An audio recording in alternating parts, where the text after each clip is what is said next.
Being last, everybody wants to go home. Speech is over. Good evening. As I sat down to write this, I was surprised at my inability to gather the words to talk about this wonderful evening and this prestigious recognition.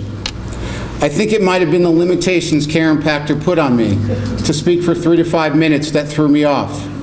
After all, anyone who knows me understands that I have conversations with myself for far longer than that. So I asked myself, should I tell everybody that growing up I wanted to be principal one day and be standing here as the high school principal of the year? And no, because that would be a lie. I was a psychology and a fashion design double major with my interest in both personalities and clothing. There are young children here, so I will not give you the joke that goes with that.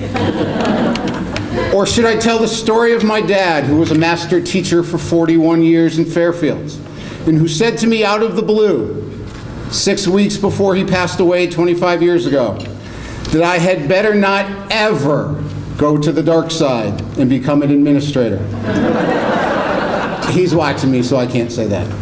And then it hit me. I must talk about the truth of this award, this work, and who should really be up here. The truest reality of this award for me took place this summer. My 11-year-old, severely developmentally disabled, but incredibly blessed, gifted, and angelic son Jack said, as Gina, my beautiful bride-to-be, and her wonderful family sat at our house on the lake, that he was thirsty. So as I typically did, I explained it would be good for him to walk and get the water that he put on the table almost 20 feet away. Now you all must understand Jack was never supposed to be able to walk or talk. So watching him do so is always a thrill every day. His response was clear and direct. Daddy, you're the principal of the year. You should get it.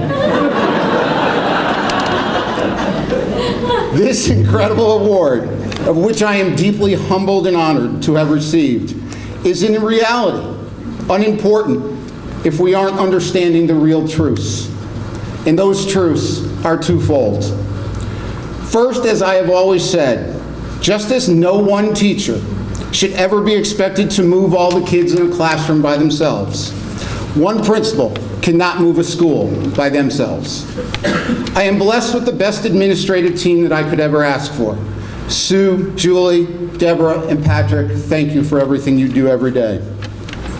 I am blessed with the most professional and hardest working faculty and staff that I have ever seen, and a community and parent base that is without question dedicated, positive, and supportive, despite years of turmoil within its own political structure.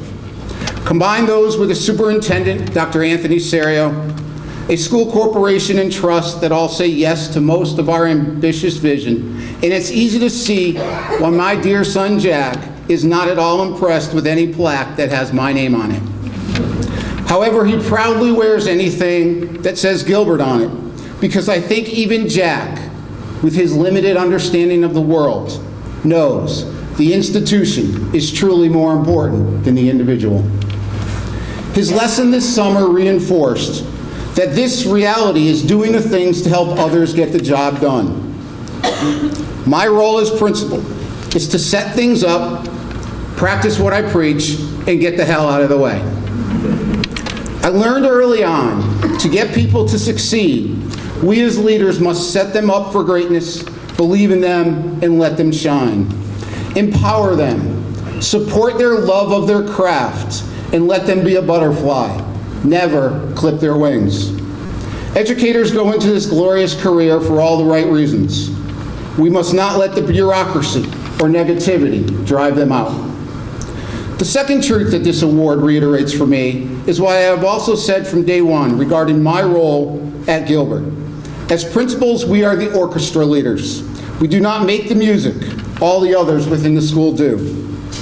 We simply make the music fluid and cultivate the harmony, which comes from a group of people who individually might march to the beat of a different drum, yet uniformly remain in step and in time. The results of this incessantly become student growth, a culture of excellence, accountability, and empowerment, And the Gilbert School has shown this each of the past 4 years. At times, the individual shines, be it in the classroom as a teacher, in the office as an administrative assistant or business director, on the sidelines as a coach, as a trust or board member, as our superintendent, or in any of the other multiple roles that make up a school.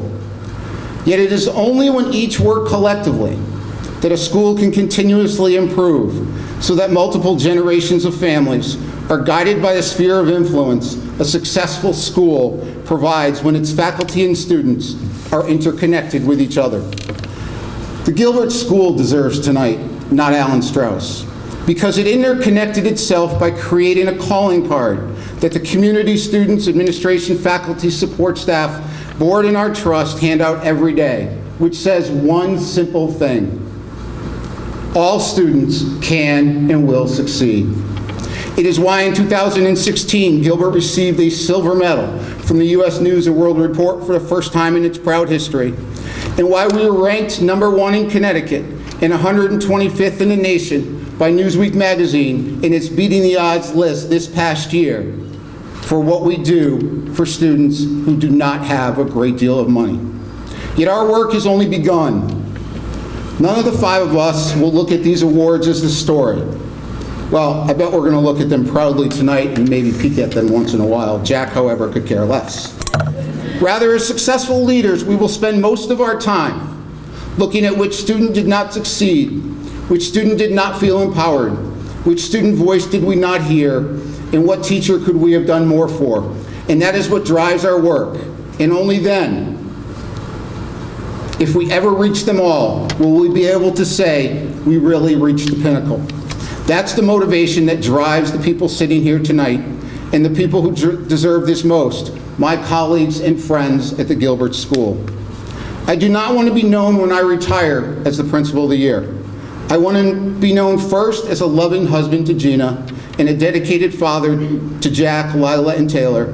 And then I hope my legacy will simply be seen as the conductor of an educational orchestra that collectively recharged its students, redirected the school, reignited a flame of pride in our community. After all, that's what this award signifies for our town and is why I accept this on behalf of the Gilbert School.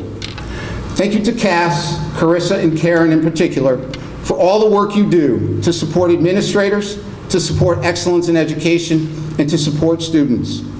To the NASSP for allowing me the opportunity to spend 5 days in Washington, D.C., and to the others here tonight receiving awards.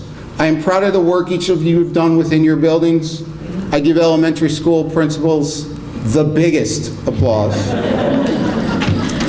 May none of us in this room ever forget to look through all things with the love, purity, and eagerness of a child.